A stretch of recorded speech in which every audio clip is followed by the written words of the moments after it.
ঈমান মানে আমরা বুঝি না। ঈমানের সংজ্ঞাটা শুনেন। ঈমান কাকে বলে? ঈমান কি আর মুমিন কারা?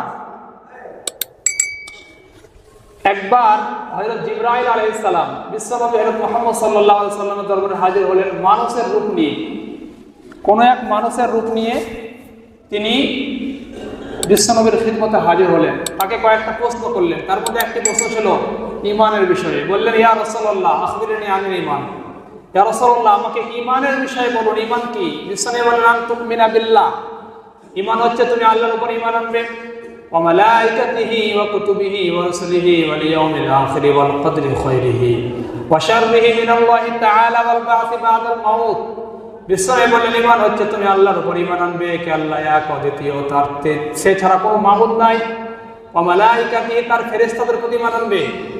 ওয়া কুতুবিহি, তিনি যে কিতাব আল্লাহ রাব্বুল আলামিন আকাশ থেকে নাযিল করেছেন, আসমান থেকে বিভিন্ন নবীদের উপরে নাযিল করেছেন, এই কিতাবের উপর ঈমান আনতে হবে।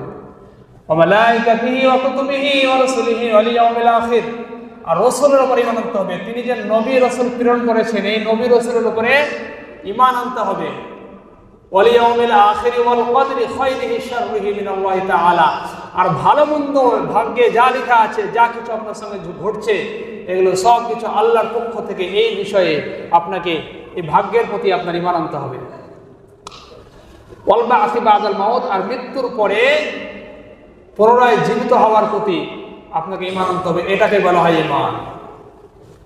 তো ঈমান, এটা হচ্ছে ঈমানের সংক্ষিপ্ত সংজ্ঞা।